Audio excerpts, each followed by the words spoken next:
Can everyone hear me all the way in the back? Yes. All right, bet. So yeah, welcome to class 0 of DMW, introduction. A lot of you guys were also parts of Nights and Weekends season 4, so you saw a lot of the stuff that I'll be covering, but it's just good to go over a lot of the logistical things first. And yeah, we'll open it up for questions in the end. But yeah, feel free to stop me at any time too. So I'm Stubborn. A lot of you guys know what I do at buildspace, but I'll just recap a little bit. I do everything that hits the user.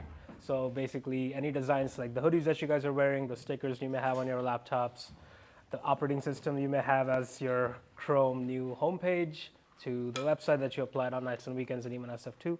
All of that comes through that little desk all the way in the end. And I'll be teaching I'll be teaching almost 50 to 60% of DMW, and the rest Jeffrey will be teaching. So Jeff. Yeah, so I do a lot of the story at buildspace, a lot of the writing stuff, so any kind of narrative stuff you see kind of hits to you, but that's a very tiny room, and we kind of do everything, all of us, we jump in on everything. So yeah, welcome to DMW. All of you guys know what it is, I hope. Design, marketing, and writing. We truly believe that these are some of the key ingredients for you to get your story out to the world, no matter whatever it is you're doing, right? You could be making music, you could be making films like some of you guys are doing here, making apps, making a new channel on YouTube for X, Y, and Z things. All of that benefits greatly from just having simple understanding of the basic principles of what all you need to know in terms of design, marketing, and writing. And the good part is even some of the basics will take you so far in getting you to close the gap between how you want to be perceived versus how your audience actually perceives you, right? And that's extremely important when you are in the stage you guys are in, whether you're starting out, whether you're just kind of like have a product and you're trying to tell your story out to more and more people, and you just want to make sure that everyone's aligned and everyone's kind of like having a good time. So just TLDR on what these sessions are. Basically just throughout our experiences, right, I've been in education now for almost a decade now. And these are some of the things that I've picked up along the way, a lot of lessons and learnings, mistakes I've made in the past. So just things that we have done in the past, so hopefully you can take them and learn from them and ideally not make the same mistake. And even if you do make the same mistake, the time to bounce back is much, much shorter. So every week we'll just come up, we'll do these sessions, and we'll kind of like tell you how to do them. And just for, like, there won't be as much as hard skills. So like I won't go down into like how do you actually use Framer or Figma, or I think Josh is doing a session. I don't think he'll pull up Adobe Premiere and show you how to do it. It's more so conceptual. But we can also we'll have a couple sessions where you can bring, hey, I'm working on this and how to actually do it better, and we can show you guys how to do that too. And again, we're an open book, so anytime you have questions about how we are doing certain things, so maybe you see an asset that we made, or maybe you saw a site that we made and you want to see how that works under the hood, we're again always open to answer those questions for you and maybe even show you how to do it. So yeah, balance of soft and hard skills. And an example of this, I've talked about this again, before, but I'll talk about it again, right? One of the key things that you can do is to incorporate the fact that inspiration is literally all around you, right? So I'll walk through an example of how I do it. This is just one model. Who's seen that? Everyone's seen this before. Anyone who hasn't? All right, I guess a couple of people. So basically the way I think about it is any time I'm always surrounded by inspiration, right? And so even when I used to go to Equator to get coffee, right, the hats, I'm like, okay, cool, these hats are pretty cool. I'll just take a picture of them. Similarly, this coffee bag was cool. I was like, there's a couple things I'm thinking when I'm looking at this. Okay, art is cool. It's catchy, so it stands out amongst the other bags. And there's a couple mistakes that I don't want to make. So such as this little text right here, there's better ways of doing that. So I was like, okay, cool.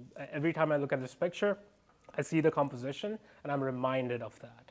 But okay, these are the mistakes that I shouldn't be making because it's very easy to. Even when you're browsing TikTok, Twitter, Instagram, again, taking screenshots, maybe saving videos, a lot of you guys probably already do that. But the reason why I take a lot of screenshots is ideally, well, even in videos, right? So I was watching this Liquid Death, how the hell they got so big, and I was like, okay, this was a really cool shot. I was like, I just saved it. Because again, imagine, right, if you walk in to grab a sparkling water or regular water, and amongst all the plastic bottles, you see this fucking can or this box of cans that just stands out to you, right? Again, it's contrast, and we'll cover a lot of that stuff. But again, you guys are pretty good at that already, purely because a lot of you guys are internet natives. So it's like just every time you stop at something after you've been scrolling for a while, ask yourself, even subconsciously, as to what it is about this video or this post or this tweet or this image that actually got me to stop. And it's just building that muscle day in, day out. Another reason for doing that is just because if you take a lot of screenshots in Apple, it just indexes you. So every time I'm designing hats, for example, I'll just type in hats and just quickly go through there's 892 screenshots of hats that I've taken over time, right? So it's like, it just makes it so much easier for you to reference back. So even with the hoodies, right, I'll look at all my screenshots. Even when I was designing these, right, I think this was a 24-hour effort end to end, where I started with all the screenshots I had, picked the color, and then got references from the screenshots, my Pinterest boards, and things of that nature. So again, this is my workflow. Figure out a workflow that works for you, and we'll just make it better. And again, mine's a lot more visual, but it applies to even artists that are like musicians, like songs that really gravitated you towards that album, and things of that nature. So yeah, even with hats, like these are some of the screenshots that I've taken, and they may, like even this one like always stands out to me, right? Which is like, even to this day, I'm like, yo, that kind of hat for houses would be fucking fire, right? So it's a trailer reaction. It's not even like the guy promoting the hat or anything, but it's like just keeping your eyes open at all times. And ultimately we landed on these, but yeah, so eyes open. And so these are kind of like the concepts that we'll cover over the 10, 11 weeks we have. The biggest one, again, I want to give you this, again, day zero is eyes open at all times. Like, do not let inspiration not be gathered around you. As far as the curriculum, how does this go? We're gonna keep it pretty flexible, and after the first 3 weeks, we'll learn a lot more about you. Like you'll be posting, you'll be kind of like doing a lot of shit on all the different platforms, and you'll be telling us ideally. So that way we'll identify like the challenges you guys are facing week over week, right? So maybe you'll have a string of tweets that you put out that no one really looked at. So that way we can be like, okay, let's break that down. Let's actually see how we can improve that. I'll show you some examples towards the end too that we did last time. So just scheduling wise, next week we're gonna start off with marketing 101. That's with both me and Jeffrey. The week after that, writing 101, and we'll do design the third week or your fourth week at that point. That's 2/14, Valentine's Day, special. DMW4 onwards, we'll freestyle it. So like again, based on what we're learning about you, whether it's how to tell better stories or how to get seen by more audience, all of those things we'll kind of like start to cover. So yeah, pretty flexible. We'll also discuss and break down what worked and what didn't, ideally from your examples, but even if we find something that's really cool, we'll kind of like show it to you guys as to why that worked, why that didn't. A few examples of that would be like, if we come across something that went extremely viral, like why did that go? And just have like open dialogue about it, right? As to like, why do you guys think? And we'll do a couple in a bit. Or why did something not work, right? It's like, let's say Rohit has put 5 videos about his films and like literally seen by 100 people. And be like, okay, how can we collectively come together, use our brains, and brainstorm ways to make that better? And that's where the power is in many ways. This is iMouth Eye experiment. I think I've talked about this. I have. Everyone knows this, right? Now? No. All right, cool.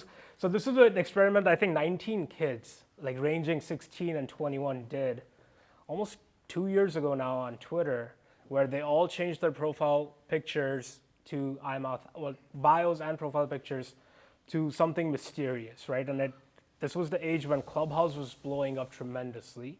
So everyone's like, yo, all the VCs are like, yo, what's the next big thing I can invest in? And be like, yo, these 19 kids are up to something.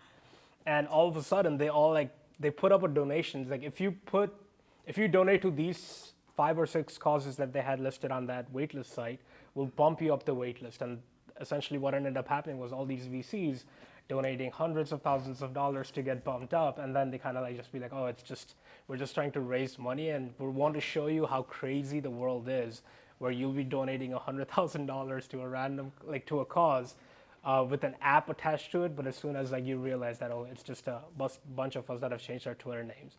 And they posted up a couple screenshots too, but really fun experiment to look back to because they generated so much hype, because people legit thought that me changing my bio to iMouth I is going to get me higher on the wait list.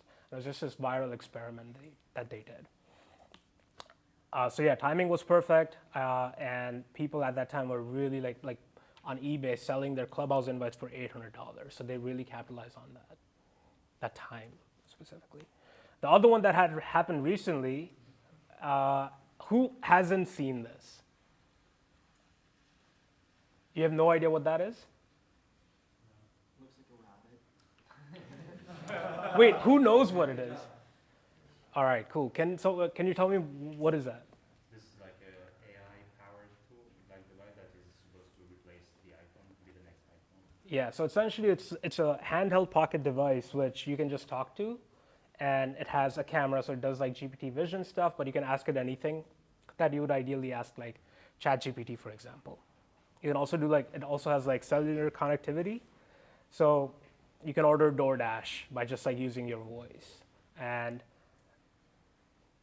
I'll cover more. So they posted this keynote on their YouTube channel.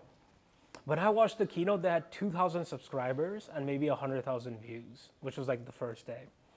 But today it's at 29.1K subscribers, and this has been seen by 5 million people. But what's more interesting is if you can actually like go and look at their social blade, you can see exactly that they didn't have much except that product and that keynote, very well fleshed out. And now everyone is talking about it after CES. And even if you go to the founder's Twitter, he was like, okay, we would have been happy if you got 500 pre-orders for the Rabbit R1. I think they're at 60K pre-orders right now. So why did that work, right? Well, one, the timing is crazy. Right now, all the AI stuff is getting a lot of traction, especially if it's a good product. And most of the time it's like AI software. This was like one of the few like indie companies that was doing AI hardware and how it worked. And there was also like a couple other elements to it, like large language models is one aspect to it, but like taking an action based upon a large language model, which they call the large action model. That was also something like new, something innovative. And it looks cool. The teenage engineering designed the physical product, which just got more and more people to share, talk about it. MKBHD talked about it. All of TikTok was talking about it, TikTok and things of that nature. And finally, it's $199 to pre-order, and there's no subscription, right? So in a world where so much of it is SaaS, they were like, no, it's just $199 one-time payment, and you're good to go to use it forever. So all of that kind of played a part in them having the success that they did, along with the fact that they did have a lot of money to go through and wait to really fully unveil the product. Any questions here? Anyone pre-order it? No. Where's that? But yeah, so we'll cover these kind of things. So even if you find something that you feel is interesting and about how it works, just send them our way and we'll kind of like talk about it. The other part of DMW is mental models and stories. So we'll cover a lot of these just based on our experiences. So one of them is, for example, chopping wood, collecting sawdust. Does anyone know this mental model? No, not a single one. So basically it's like as you're working, as you're like cutting wood, there's all the sawdust that's around you. What's a way to actually like gain audience by just showing them the sawdust? Right? So showing them your process. So in this case, like if you're making music, if people like just be as authentic, but like I'm making a beat and just live stream that. You're already doing that. So it's like, what's there to lose, right? I'll talk about my barber's dilemma. I recently met up with my barber after I came back from India.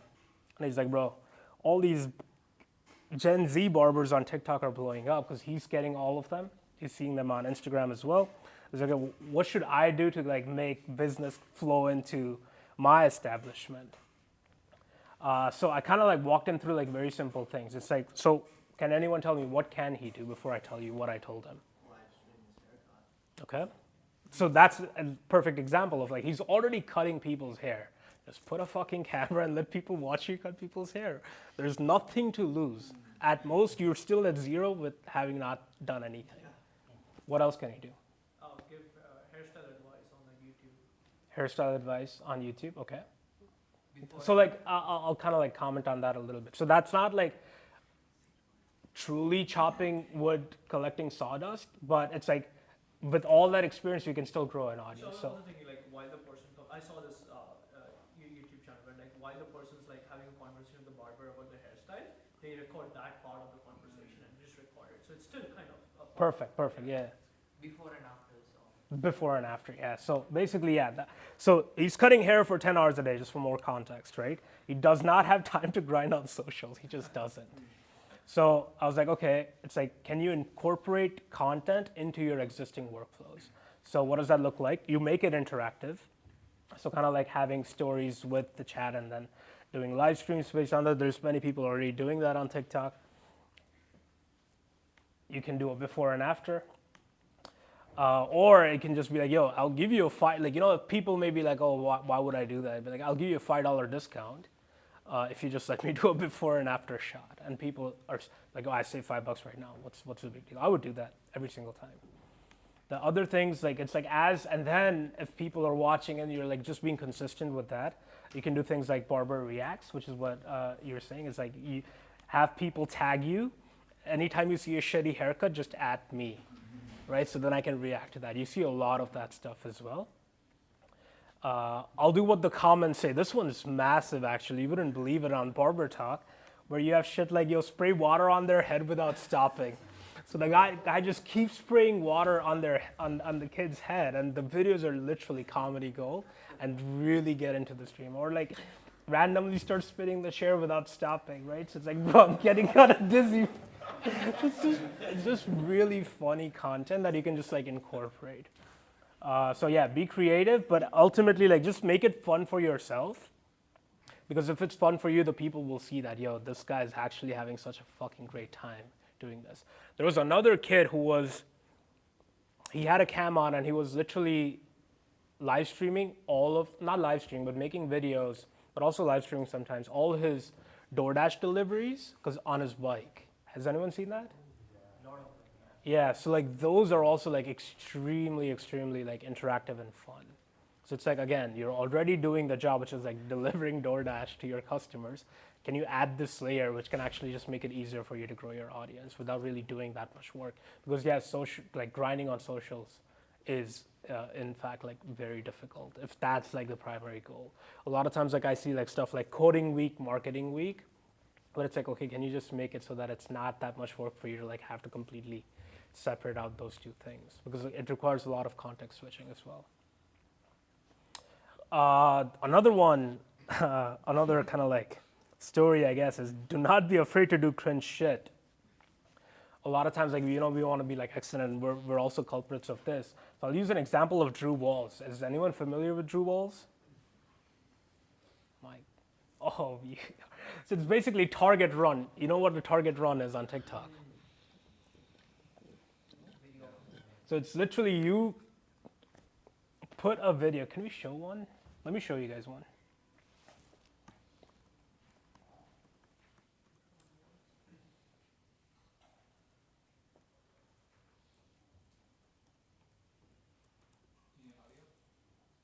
We should be able to get our audio.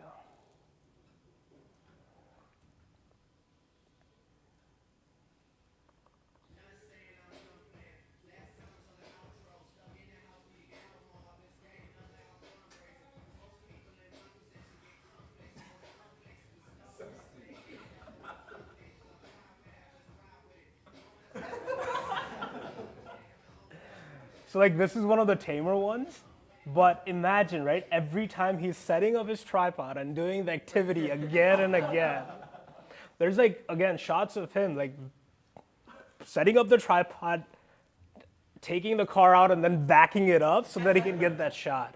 And then on the other side, you have people seeing him do this shit and also posting, I caught Drew Walls. But again, I think someone said, this is so stupid, which was the criticism he got for the longest time. Yo, why the fuck would you spend this much time to do this, right?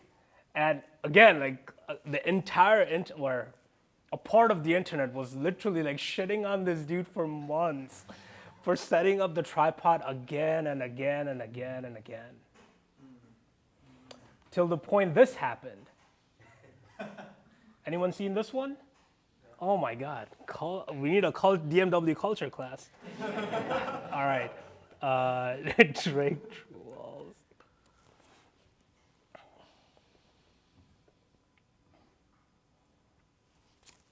Let me just see if I can just get it on here.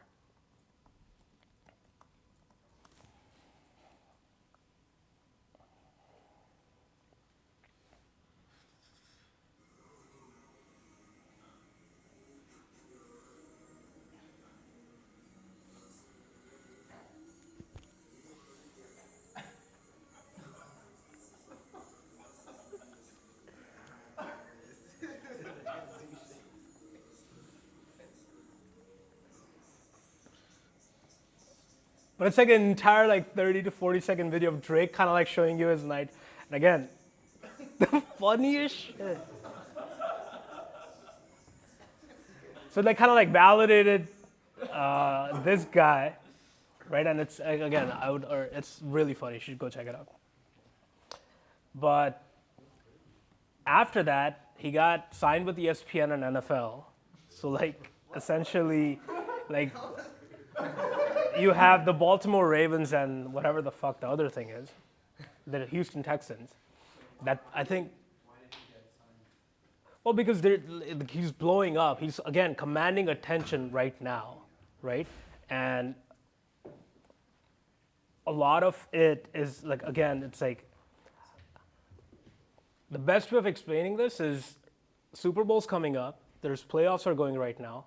And a lot of people don't know that these things are happening, right? And he's part of culture right now. So for them, it's like pretty cheap, like $140K was the deal that he signed to just get him to create this content. And again, 20 million views on this. It was literally like him putting on, or getting ready for the game, kind of like Day in My Life, getting ready for the game. Kind of like Drake's was getting ready for bed, right? And he's continuing to do that. And you had a lot of other creators, also big creators come in. There's many Day in My Life, Drew Wall style videos now. So it's just, again, cringe shit can actually, like if you have that much conviction in it, it can lead to something much bigger. So you do have to do things which people will think, oh, it's stupid as fuck, or yo, it's so cringe. Why are you spending so much time? But yeah, stuff like that, like we'll try to cover over weeks or weeks. So keep at it. Again, finally, I don't think finally, but open dialogues. So these are going to be, again, as you guys go out into the world, maybe do cringe shit, or maybe post stuff, we'll capture a lot of that stuff and we'll just have open conversations about it and maybe how you can improve it, or what worked, what didn't work, and how other people can probably take the learnings that you've had into their craft. So this one was Mylene's last time, where she tweeted that, yo, I'm going to create this new site where people can get letters from a stranger. So you, as a stranger, you write a letter, it's kind of shown to a random person. And it did pretty well. It got 14 comments, 3 tweets, 151 likes at the time, about 10K impressions. How can you make something like this go viral? Let's just kind of like brainstorm here. Any ideas? Make it a reel. Okay. Get like influencers to write letters or something. Get influencers to get letters. Okay. Well, I like that she said if you could write a letter to a stranger, what would you say? Because it encouraged comments, Mm-hmm. which helps with virality. Maybe writing a letter to someone who comments. Okay. Yeah. First line could have been more like a bit different to like hook it up, better hook. I don't know. I decided to focus more on shipping things that bring me joy. Yeah, maybe that could have been brought in later, and then maybe I could have decided to showcase your collection that way. Yep. Setting up a camera of you going to Target and a letter, recording yourself writing it. Yeah, or just printing out the letters and just dropping it in cars. And this was a letter from a stranger. There's so many things you can do with this, right? I think the things that we talked about last time is like on my Instagram or one of my Instagrams, I have all these kind of like posts that come up, right? It's like people just reading their poetries. Anyone seen those? Anyone get those? So it's essentially like people just reading poetries to you. And it's a pretty big community. All of them, like Akira poetry, Leslie poetry, they've all garnered a lot of attention from it. And this is like also one of the things that you can do, where you essentially take all of the letters, print them out, and just read them to the audience. So someone mentioned make them a reel, right? So there's many ways to kind of like go about it rather than just like visual text to attach yourself to. You can also, like as you build your audience, you can funnel it to that book, letters from a stranger book that you can essentially go through KDP and have it delivered to people's Kindles or in physical format. And that's also an avenue for monetization. That's what a lot of these kind of creators do on Instagram, where they'll be literally be reading pages from their books, but you can also buy the entire book on Amazon for yourself. So funnel's pretty straightforward. This was Subi Tech. He had made this Twitch, which essentially you can ask questions to, of Paul Graham, and he used the wave to lip syncing model. So it's just a video with the wave to lip where anytime Paul Graham says something, it seems like his lips are moving accordingly, and he's answering the questions in Paul Graham's voice, which was just done through via 11 Labs. And how do you make something like this go viral? It actually did pretty well. It had about 25, 30K views. And we actually used it, maybe if you saw AI Drake on buildspace's platform last, that was done using Subi Tech. So what else can you do to like make something like this go viral? Or just get it seen by more people? Make the actual Paul Graham retweet.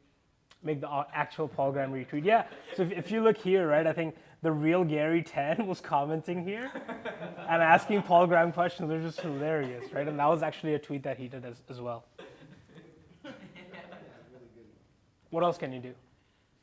Go in Silicon Valley and ask people real life, and then live stream it. Yep. Make him take up something controversial. Make him say something controversial. Cool. Chop up like short form clips from you. Yeah, 100%. You can like there's so much content here, and you see so much of that even with like a lot. Like now the problem that I face is like anytime I come across a Rogan video, I don't know if it's actually from the podcast or if it's AI generated, right? Because it's kind of like taking over in many ways. So yeah, in this case, like I would literally just spin up 4 other bots, like not Elon, not Zug, not Jerry, not Uberman. Or I would do like if I'm trying to get a completely different audience, right? Because even this kind of audience is like just in this bubble of like tech. So just go like not iShow Speed, right? Where it just hits a completely different audience, and then you can really do like Speed saying some controversial nonsense. So that would blow up. And you have one kind of like repost or something from Speed. I didn't say that. You can really kind of like get people to like attract to this. And then you can, how would you like productivize this? Just allow a service for anyone to take their YouTube channel and or podcast and make it into a 24/7 stream that you can ask questions to. Any other ways you guys can think of that you can productivize this? Like have it talk about like really, really mundane stuff. Like I like to cook ramen noodles with like, I don't know, 70-degree water.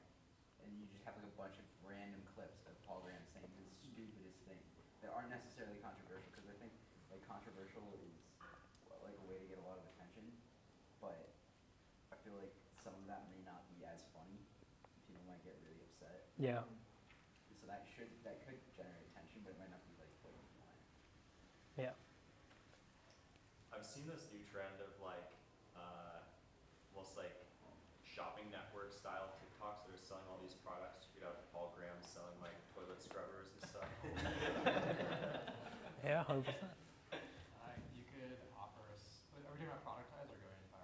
Anyway, either is fine. Another product could be people who have like a lot of articles or posts like from 10 years ago and saying you can like convert it into a bunch of YouTube videos for them. Like Yeah. just take their actual words and just put their face and voice and post it on YouTube. Yeah, so many of TikTok is doing that now, right? It's kind of crazy. Do you know how parents want their kids to read more? Most parents spend a lot of money hiring people to read to their kids. Just do that. Any book, any reader. Get your kid to have Like some Drake reading to you, that's fucking fire, dude. And you do the same thing that Otto did, where you just turn it into a TikTok. An NPC, yeah. So basically, that's what, yeah, he did. He used Subi's tech for it, yeah. But yeah, there's so, like, it's, again, so open-ended, right? Yeah, Hishman, go ahead. Oh, no, I'm just scratching the I'll bet.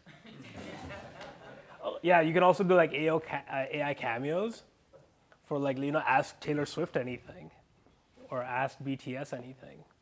There's so many ways of kind of, like, turning this around. And, yeah, like, Pradi, actually, another student in SF1 built on top of it, and he's just like, oh, here's the same video, but with a better lip syncing model. So now it's actually like indistinguishable. So it's like composable, right? Having your shit be composable so other people can build on top of it. And I think there's a lot of composability even amongst all of you, right? Like Kareem builds something, person X kind of like builds on top of it. Just like to get attention at the end of the day that, yo, I'm a builder, I'm building some cool shit, and I'm building it here. We'll also cover some lessons and learnings as part of DNW. The first one is don't overcomplicate shit. A lot of times, I personally get so many questions like this, right? Yeah, should I use Framer or Figma? Should I use Adobe Premiere Pro, Final Cut Pro? Should I be more active on Twitter or TikTok? I'm like, at the end of the day, just pick a path and go.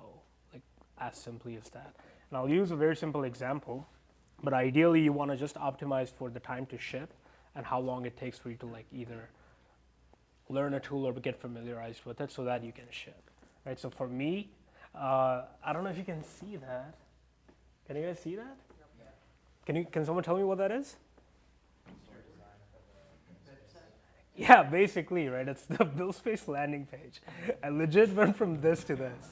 So it's like, again, just get the concept clear in your head and just go. And to me, yeah, I could have taken this to Figma, but again, I know what my level of skill is and how much it would require for me to like go from A to B. And for me, going from here to here was not that challenging, so I just went and did it. It's not that big of a deal. So it's like figure out those thresholds for yourself, and again, optimize for speed more so than anything else. Did you use Webflow for this? Framer.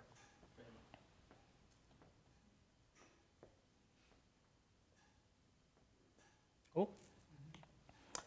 Lesson number 2. We'll go over this again because I don't think people understand how much of an impact this has had on many different lives. But a lot of people don't see that how much the internet has changed the landscape for builders and creators, right? So even something as simple as like doing a thought exercise for yourself and your domain and seeing that, yo, if I was reaching out to food trucks for my company, how much different would it have been 20 years ago or 25 years ago, right? If I'm selling music or if I'm making music, how different would it have been for me to distribute music 20 years ago, 25 years ago?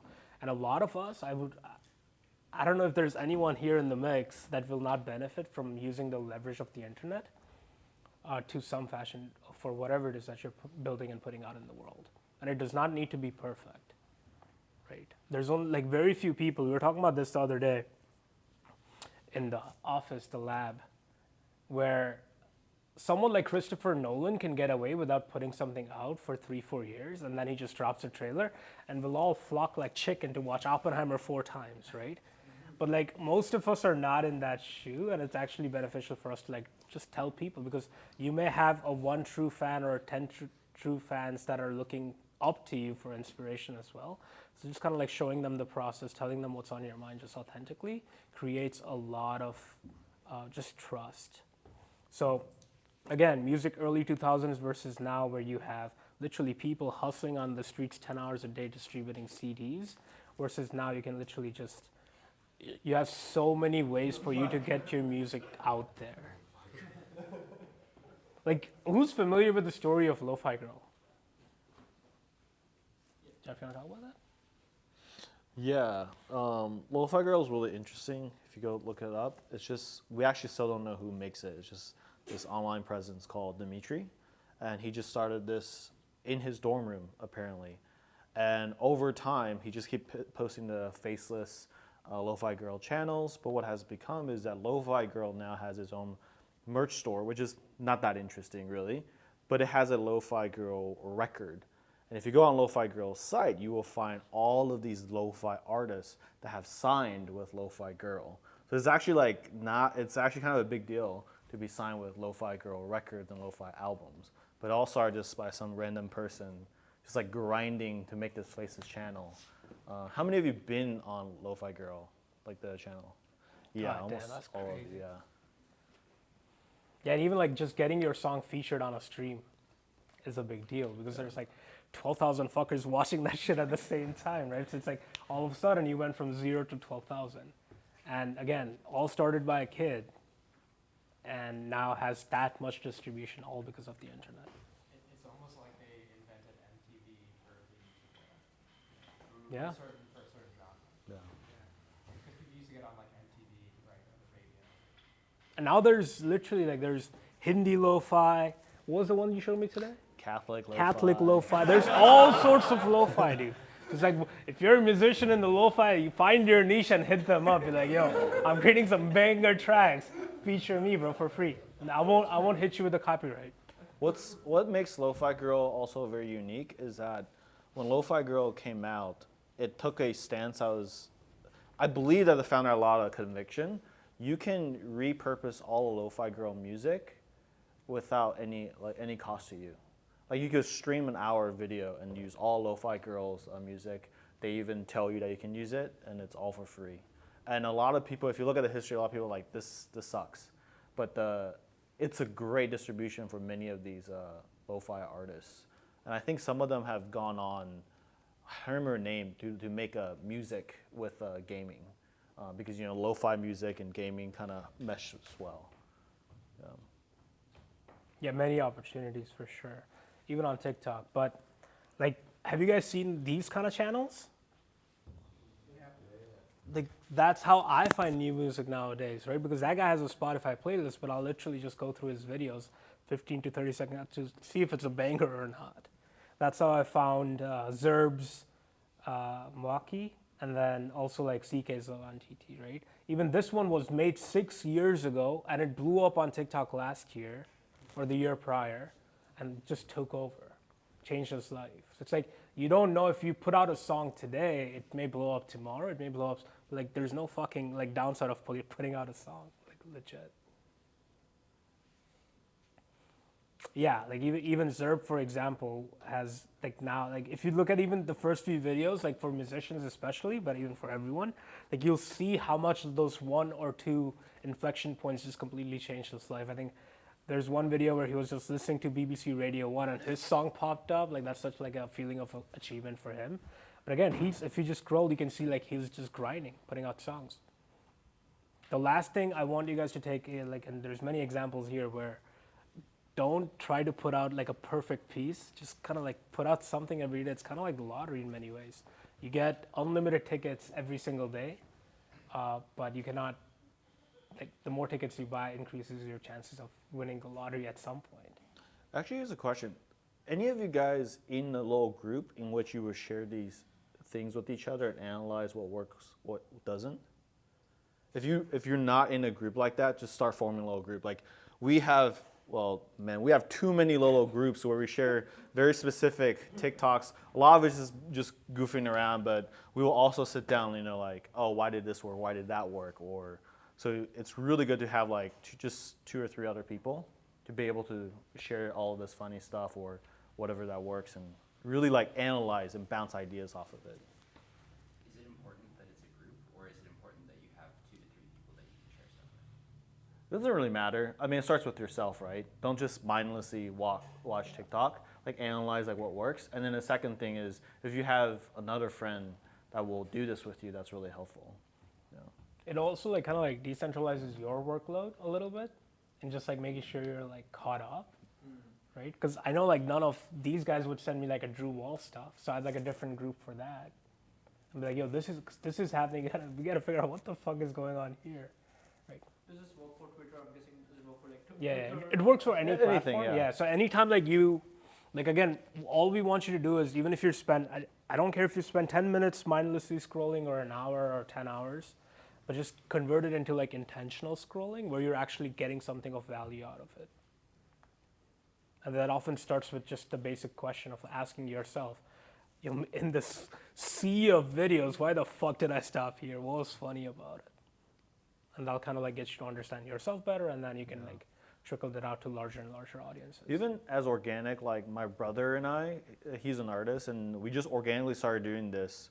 Like, they're tired of hearing this. I've been playing GTA 5 a lot. It's because I'm so fascinated by GTA 6 trailer and the impact on its fans. Started playing that game. But now my brother and I are just sharing constantly like, whoa, like why did this game like hit for people? Like what's the story structure of this game? And then it's just organically now we're just sharing a lot of these things. So it's great for, you know, building a relationship with your families that's in strange as well.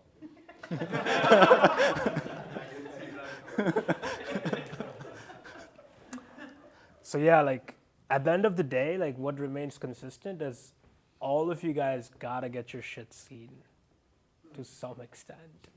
Is there anyone that believes that, yo, I actually don't need to get my shit seen? Not a single one.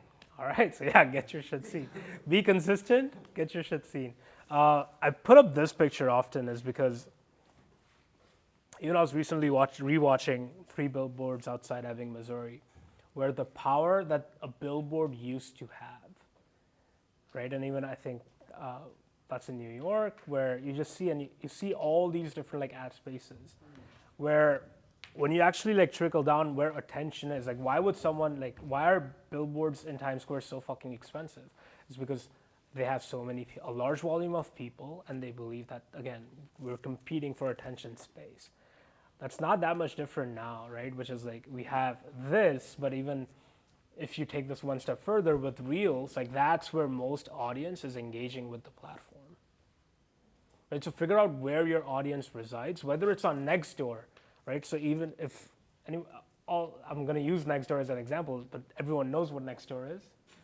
So Nextdoor is a neighborhood app, essentially, right? It's like micro communities, essentially, of neighborhoods. So it's like, think about how people are using a Nextdoor. And if your audience is on Nextdoor, how are you going to make sure they find you? Same thing with like a Facebook group is a great example of that. Reels is a good example of that too, because for a lot of people now, like using Instagram is 70% scrolling Reels, right? Before it used to be the explore page that you see here. So it's like that's where attention has shifted even within the app. So it's like, how can you beat, and that's like, how are you competing on that space? Because that is where attention lies. So figure out your audience, figure out where your audience resides, and what are the avenues of getting attention of your audience on that platform. That's very important. A lot of us don't use Twitter now because we legit like do not find that much value from it, right? So it's like, how we still have that time. Where is that time now going? Probably on TikTok, probably on Instagram. Maybe on Hacker News. For a lot of you, Hacker News may be a really, really good option. So yeah, figure out ways to stand out. Figure out ways that you can stop people's scrolls. Again, I feel like beating a dead drum, but like it's free. You do not get charged to post on Instagram, TikTok, Twitter, Hacker News, whatever the fuck. They do not penalize you for posting more than once a day. Why would a platform, let's say if I'm building an app, a social media networking app, why would I penalize my users for coming more than once to my app and posting shit? That does not make any sense, right? And they want you to be consistent. They want you to like add value to the network. And all of you guys here can add value to an existing network. I'm 100% sure of that. The algos are really good. Like, is Amit here? Like, he showed me mini katana. You want to tell that story, bro? Yeah. So basically, this guy started a company called Mini Katana, just make like small swords, like 2 years ago in LA, and he just found like a really interesting influencer strategy where he just got like 8 or 10 content creators to put out a video every day, and he would just get sent a script at like 8 a.m. just approve the scripts that he liked, kill the rest. Those people would make videos and just put them out there. So it'd be like this, factory of like content coming out. Just approve the scripts he likes. That's it. Put them out. Do that every single day. That was his entire marketing strategy. That's the only money he spent. He was a solo operator, and that company makes like hundreds of millions of dollars. This shit. Yeah, up this like super niche. Who the fuck would you think is buying this? But yet, millions of, because it captures that niche. Go ahead. I just want to share this little story with this. It's like two kids who I know. I think a lot of people might know like Abs, the sex talking one. Oh, And yeah. also like his roommate used to say like caffeine babes. This guy who I met, and they both did the same thing. And it's even funny because their like product is really cheap as well. Like it's like a few dollars or something, but they still made like 6 figures like profits per year just from doing this. And now actually, like, if anyone wants to, they have like a Discord group as well where they have like a bunch of like army of like hundreds of kids, and like you can kind of just send them your product and they will do this for you. Like, and you just give them a script. So Beautiful. now it's become so mainstream that basically every like e-commerce product is doing it. Love it. Dude, it reminds me of one. Go ahead, Jeff, as I show this one. This brings up a good point. I think it's just kind of good practice. An unlock would be, especially if you're doing like content or art, is to take time to figure out how. Let's just watch this first. Oh, I have like. Who's seen this shit? 10 of these saved, bro. Yeah. Everyone seen this? No. This fucking guy is making a filet mignon in his dorm room, and all of it is essentially just him doing it using that one tool. And he has hundreds of these. It's called the Lazy Pot. Right? He has a link to buy it. Gordon Ramsay fucking restitches his TikTok and like reviews his filet mignon. It's like, and imagine, right? It's like, okay, you have this one product, and if you like, no one's confused when they come here. Then what is this guy is doing? Right? So it's like, the way I explained to even Josh this morning was, me scrolling here is no different than me watching a trailer of your movie. Right? It's like, if the trailer's not good, there's no fucking way I'm gonna watch the movie. Mylene's another great example, actually. Let me just pull her up. So she was at like 580 followers not too long ago, but if I scroll down a little bit, you can exactly pinpoint where she started to blow up. It's not that she was not making content before, right? But then she kind of like started doing something else, which was, hey, I'm gonna share 23 lessons from 2023 by a 20-something-year-old. And one of them blew up, which was the one she has pinned. It was lesson 6, I believe. This one. And people are like, yo, lesson 6 was banger. Can I just quickly go to her page? And she's like, yeah. The trailer had lesson 5, lesson 4, lesson 3, and they all just watch it. And I don't even know how long it took her to get to 108K followers, but it was like 2 to 3 weeks. So again, just make it very simple and obvious for people to understand, what are you doing, man? Do not be Nolan day one.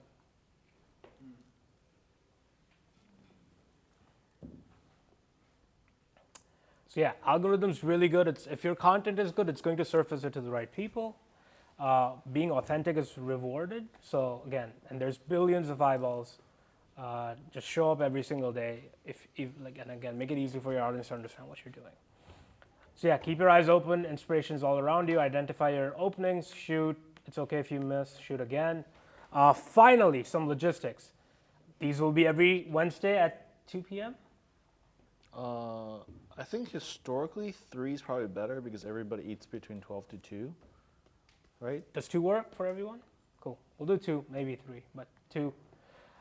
Yeah, so with SF1, especially as it went on, we saw what was happening and we covered it live. And it became like so much more interactive. An example of this is Proddy's tweet, right? Everyone seen this tweet by Proddy? Or a lot of you? It blew up. But even when he was making this tweet, we were literally working on the tweet together before he shipped it. He's like, bro, I think I'm gonna put it out on Monday, because Monday's the best time to post on Twitter. And it was like Friday. I was like, why the fuck would you wait till Monday to post it? And he's like, weekends ain't it, right? It's like people don't like Twitter doesn't like it if you post it. I'm like, okay, so you're telling me that there's less people posting on the weekend. Doesn't that mean it's even better for you to post on the weekends because you're competing with a much smaller audience of people that are creating content? And he went back and he posted this on Sunday, did really well. Again, to prove that again, like your timing's not really going to make or break the video. The video's got to be good to some fashion and hook the audience. So again, we'll cover a lot of these as we go through. So, and again, he got 3 million views from this. He had 800 followers at this time. So again, a lot of you may think, oh, he blew up because he had 10K followers. Not true, right?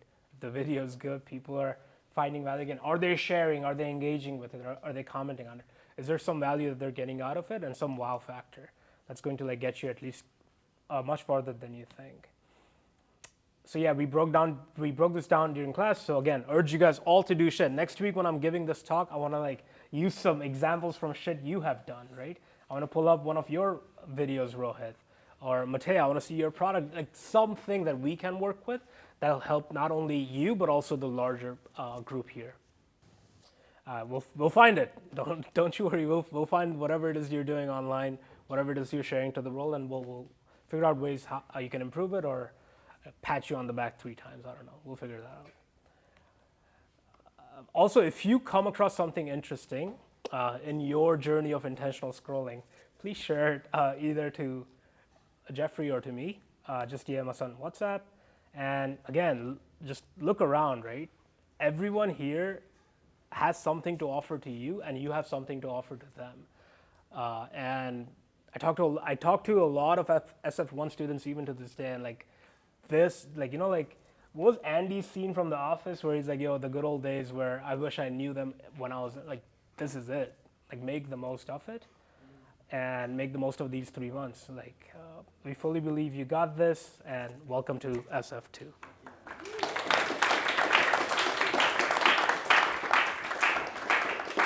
Questions? Any questions? Yes. Is there a limit of how much you can post in a day? Because you said like more than one. Yeah, no, there's no limit, man. I mean, just don't bot it, right? Yeah. Like just like as a human can actually output, like just yeah. But the fastest way I've personally grown is between 3 to 5 posts a day. But that's A great way, just like you could probably do 3 solid posts. You have 24 hours a day, divided by 3. That's how much you wait to post in between. You know, just yeah. You posted 3 to 5 times a day. Yeah. How transferable are skills from like one platform to one medium or? Very transferable. Yeah. Well, asterisks, massive asterisks. But yeah, again, don't overthink it in the beginning. Again, as you do more of it, like you'll gather the data that's like, yo, people are not fucking with this kind of content. I need to change it up, right? Even with every video you post, also, it's like rather than you having to wait 1 week and post that video and then learn from it and wait another week to post the next, like yo, just learn every single day. Yeah, I was gonna What's say, the best way to do that? You're gonna get discouraged if you feel like I need to try to go viral. It's more like you're trying to understand who's interested in your stuff. That's the most important thing. And it doesn't matter what you're doing. If you're an artist, you're doing content, or if you're building a software product, you're still doing the same thing. You have to be out there to figure out who's interested in your stuff. What do you do with finding out who's interested in your stuff? We can cover that more, but on a very quick one, just like if you look at Prodi's, right? Turns out what he built is very interested to a super large groups of people, right? Everybody's interested.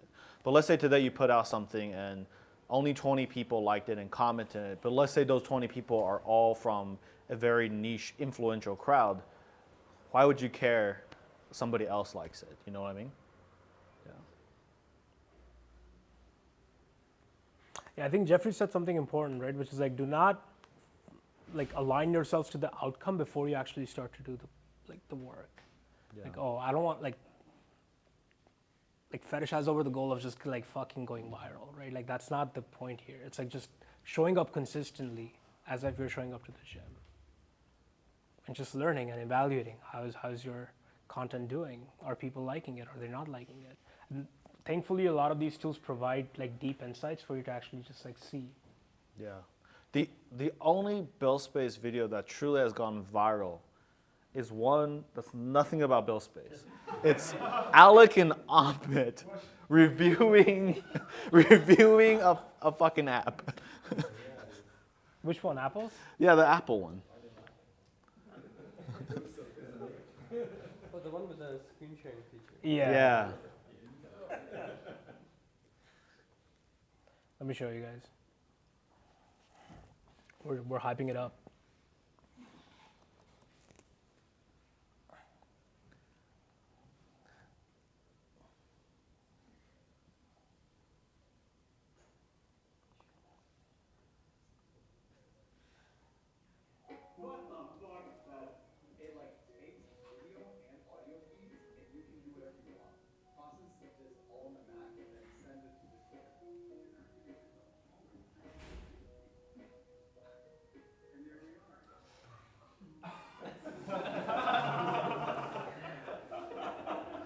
Host whisper. Oh, so cool.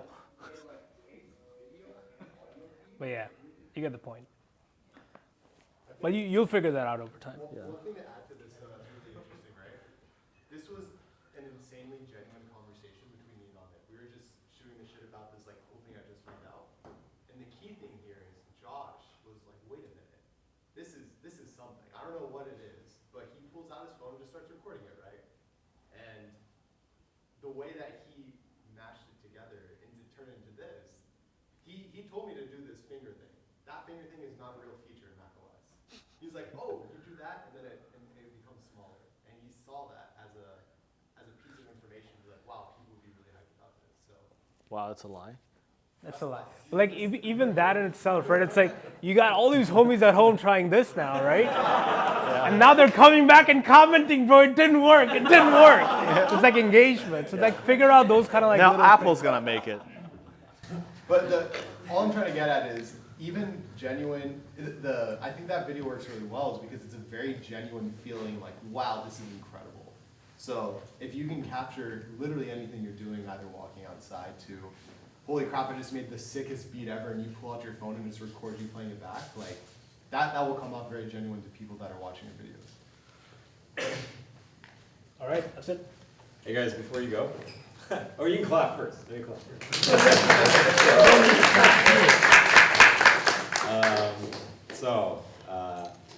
I thought of 5 things we could do to make the kitchen like 99% better. Okay, I'm gonna post in the WhatsApp group, and I'll put it out there. So I'm just gonna tell you the first time. So don't wash anything by hand unless it's like shared use. So the milk frother, the hot pot, the blender, wash those by hand. Wash it right away, and then dry it and put it back. Don't put those things in the dishwasher. Cool? Second thing, rinse the coffee equipment, but don't use soap and don't put it in the dishwasher. Just use water, rinse it, put it back, that's it, okay? Anything else, always put it in the dishwasher. Cups on top, plates on the bottom, and use these, the green glass cubes. Use those to keep the cups from falling over. They fall over and they break, so that's kind of like a weight. And then only stack the dishwasher. You don't need to turn it on or empty it ever. Just stack, okay? And if it is on, there will be a sign. So you'll know if it's on to not stack it. That's all you have to do. And then just like wipe up any spills and stains on the counter. That is it. That is all the dishes. Yo, what do we do with the dirty dishes if the dishwasher is running? What do you do? Oh, just put them in the sink. Okay. Yeah, just put them in the sink. And then one more thing, the last thing. Stefan asked you guys all to like post stuff, send it to him. You'll likely share things with each other as well. As you do things, as you post them in the real world, your tweets, your TikToks, whatever, just go in the group chat. Please don't say nonsense like, comment, retweet, okay? Just say shipped, colon, and then the link. And if we want to see it, and if I like the thumbnail, I'll click it, you know? You don't have to get the people around you here to watch it. If they want to click it, they'll click it. Again, I don't want that little chat becoming an engagement group. Just make it like just put it there. Someone wants to watch, they'll watch it. But we'll be watching that group though. So as you do stuff, as you put things out, we're always watching that group. So, yeah. Thank you. Cool. Alright.